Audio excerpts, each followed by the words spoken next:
Lieutenant Commander Jason Hale had never been to Veltraxis 4 before, and as the only human envoy invited to the Interstellar Peace Summit, he was more focused on keeping his head down than making history. The summit was being held inside a massive star-shaped station, floating above the shimmering gas clouds of the planet, and the air inside buzzed with the sound of dozens of alien languages and formal greetings. Jason, in his sharp but uncomfortable diplomatic uniform, moved through the halls with a datapad in hand, trying to memorize the names of species he could barely pronounce. But everything changed when a sudden tremor shook the station. Alarms wailed, lights flickered, and Jason was shoved by a wave of panicked delegates into a side corridor, right into a maintenance chamber that locked shut behind him with a heavy metallic hiss. At first, he thought it was just bad luck. Then he turned and saw her. General Zelvara, the towering and silent commander of the Kaitari Dominion, was standing with her arms crossed, her 7-foot frame covered in black ceremonial armor etched with glowing red runes. Her piercing golden eyes narrowed at him. In silence, Jason raised his hands in apology, trying to explain that he was only looking for an exit. But the chamber hissed again, this time from within, as the internal systems began to overheat. A voice crackled over the intercom in a harsh, alien dialect, something about failing temperature control and pressure buildup. Zelvera's expression turned serious. Without a word, she moved to the wall, punched in a code, and began removing her armor piece by piece, starting with the gauntlets, then the breastplate, each part making a heavy clunk as it hit the floor. Jason spun around quickly, unsure what to do. She was still fully covered in a tight black underlayer, but her exposed form revealed far more than Kaitari tradition ever allowed. Ice? For them, armor wasn't just protection. It was pride, identity, even privacy. Jason didn't know all the details, but he understood enough to know this was bad. Really bad. Sweat gathered on his forehead as the heat in the room rose. Zelvera didn't speak until the final piece of armor was removed, and the hiss of the vent finally stopped. Silence settled. Jason turned back around and looked at her carefully, trying not to stare, just checking if she was okay. For a brief moment, something strange passed between them. She wasn't glaring anymore. In fact, she looked ... tired, vulnerable even. Then the chamber door burst open, and half a dozen armored Katar guards rushed in with weapons drawn. The moment their eyes landed on the unarmored general and the lone human standing a few feet away, everything froze. The guards looked from Jason to Zelvara and back again, their expressions a mix of shock and something close to panic. Zelvara's face hardened in an instant. Her voice was cold, sharp, and loud enough to cut through the tension like a blade. "You've seen me without my armor, human," she growled. Jason blinked, unsure if she was serious or if this was some Kaitari version of a joke, but her golden eyes were deadly serious. Then came the second part, delivered with the weight of law and tradition. "Now you must marry me or we're both in danger." Jason's mouth opened, but no words came out. The guards stiffened, one of them already reaching for a communicator. Somewhere far away, the summit continued. But in this chamber, time had stopped. I had no idea what he had just gotten himself into, but it was clear that walking into this room had been the single biggest mistake of his life. Or maybe the beginning of something much stranger. After the shocking demand in the maintenance chamber, Lieutenant Commander Jason Hale found himself swept into the heart of Qatari political turmoil faster than he could comprehend. The summit on Veltraxis 4 transformed overnight from a hopeful peace gathering into a tense battlefield of customs and power plays. Jason was escorted through long, echoing halls to the Grand Council chamber of the Kaitari Dominion, vast space-lined, with massive banners and filled with towering figures in ceremonial armor, their faces unreadable, but their eyes sharp with suspicion. He soon learned that the simple act of seeing General Zelvera without her armor was no small matter. In Kaitari culture, it was an unspoken vow, a bond that could only be broken by marriage. Fusing that bond would be seen as a dishonor, so great that it could ignite the flames of war between Earth and the Kaitari Dominion. The weight of centuries-old tradition rested heavily on Jason's shoulders, crushing him with its unexpectedness. Zelvera, though fierce and proud, did not hide her pragmatism. She proposed a solution that surprised Jason, what she called a symbolic union. This marriage would be a political tool, a way to satisfy her people's ancient laws and prevent conflict without the messy complications of actual love or family. The Terran High Council, following Jason's report, chose to support the arrangement despite their own doubts.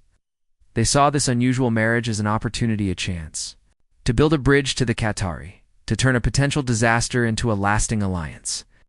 Jason, reluctant but aware of the stakes, agreed to the proposal. He felt trapped between his duty as a diplomat and his own disbelief at how strange his life had become.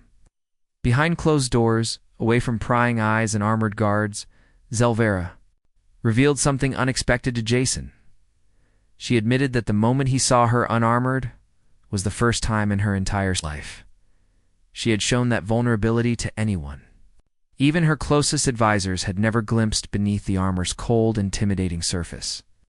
Why she had allowed a human to witness that side of her was a mystery, even to herself. She said the marriage might be fake, a formality designed to protect both their worlds, but her feelings were no longer so clear-cut.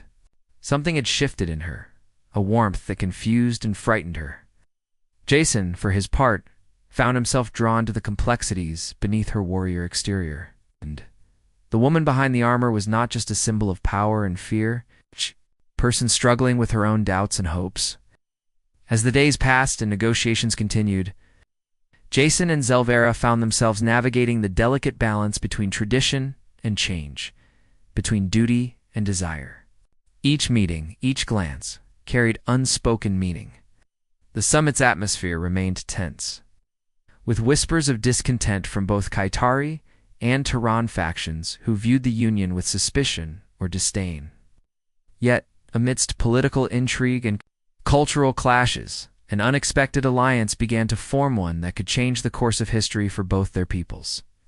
Jason understood that this was only the beginning of a journey that would test everything he believed about honor, loyalty, and the strength of the human spirit. The announcement of the symbolic marriage between Lieutenant Commander Jason Hale and General Zelvera sent shockwaves through both the Qatar Dominion and the Terran Alliance, stirring unrest in places Jason never expected. Among the Qatari nobles, powerful faction viewed the union as a dangerous betrayal of ancient customs, an insult to warrior traditions, and a sign of weakness that could fracture their society from within.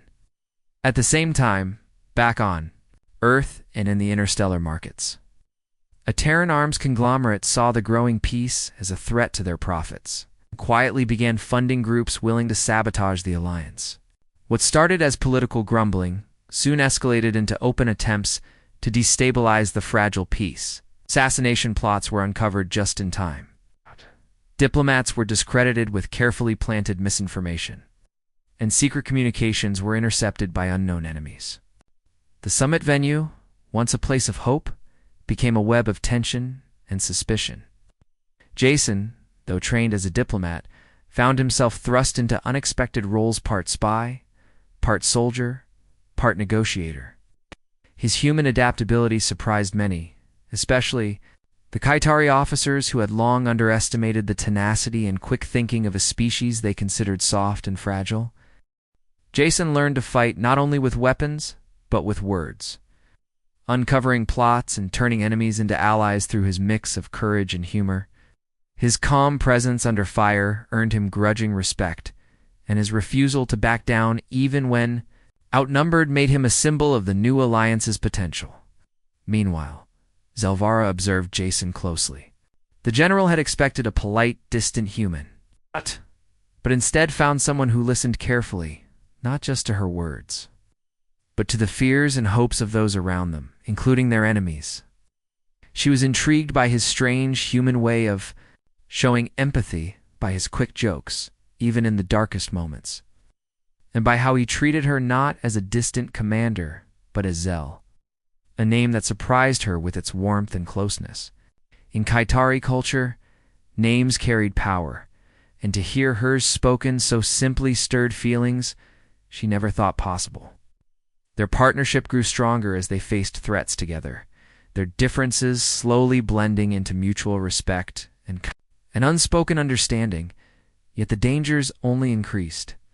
Shadows moved in the halls of power, and the question of whether peace could survive in a universe built on fear and war loomed over them both. Jason and Zelvara knew the road ahead would test everything they stood for, but neither was willing to turn back now. In their shared struggle, they found a strange kind of hope that maybe, just maybe, two very different beings could change the fate of many worlds. When word spread that a rogue, Qatari warlord named Vihawk had challenged Lieutenant Commander Jason Hale to the sacred rite of warding, the political atmosphere on Veltraxis 4 grew even darker. The rite of warding was not merely a duel. It was a test of honor and leadership that could annul Jason's symbolic marriage to General Zelvara and allow the challenger to seize control of her faction. Refusing the challenge was not an option. Qatari law demanded that any bond broken in such a way would end in death or exile. The news struck Jason with the force of a hammer blow. He was a diplomat, not a warrior, and the idea of fighting a Qatari warlord in their own ritual was terrifying. Zelvara, though proud and loyal, offered to take his place, but the ancient codes forbade a substitute. The duel had to be between those bound by the marriage. The council decreed that Jason would have to train in Qatari combat to survive the rite. Under the watchful eyes of stern instructors, Jason pushed his body beyond limits he had never known, learning to move with the precision and strength the Qatari prized. He discovered that his human qualities, flexibility, endurance, and an unpredictable style gave him an edge against the rigid techniques of his opponents. More than physical training, he studied the meaning behind the duel itself. It was not just about strength or skill, but about understanding one's enemy and the courage to face them honestly. As the day of the duel approached, the entire summit gathered to witness the rite of warding. The arena was a massive circular pit surrounded by tens of thousands of spectators, all silent with anticipation. Vihoric, towering and fierce, wielded weapons that glinted menacingly. Jason entered the arena not as a diplomat, but as a challenger ready to fight for his honor and the fragile peace between their peoples. The clash was brutal and fast, but Jason surprised everyone by refusing to fight with hatred or cruelty.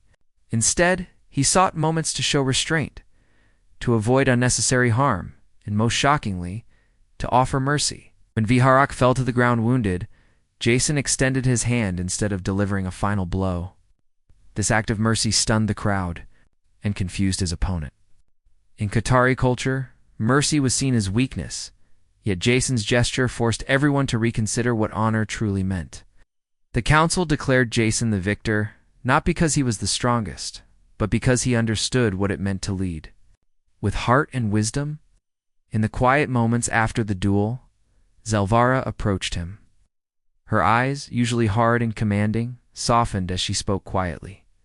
This began as duty, but now, I don't want it to end. The simple confession held more meaning than any political alliance, and Jason knew their journey together had only just begun. The fragile peace that Lieutenant Commander Jason Hale and General Zelvara had fought so hard to build was soon threatened again, but this time the enemy was clearer than ever. Through careful investigation, Jason and Zelvara uncovered a dark conspiracy, a secret alliance of warmongers hidden deep within both Terran and Qatari ranks. These men and women profited from conflict, eager to destroy the newfound hope between their worlds and return the galaxy to chaos. The plot included assassination attempts, sabotage, and plans to spark open war once again. United by their shared determination, Jason and Zelvara brought their forces together, blending Terran technology and Qatari strategy in a joint operation that was swift and precise. The conspirators were exposed, arrested, and stripped of power, their schemes crushed before they could ignite the fires of destruction. The victory sent shockwaves through both societies, proving that cooperation between humans and Qatari was possible and powerful. In the quiet that followed, the lines between political alliance and personal bond blurred. Jason and Zelvara found themselves not just partners by duty but by choice. The marriage that had started as a symbol of peace grew into something real and profound, built on respect, trust, and a surprising affection that neither had expected. The Kaitari began to see value in human ideas of compassion and flexibility, while humans gained a deeper understanding and respect for the Kaitari's unwavering honor and unity. Together, they began to rewrite the stories their peoples told about each other, replacing fear and suspicion with hope and friendship. The final moment came as the Terran-Katari alliance was officially signed.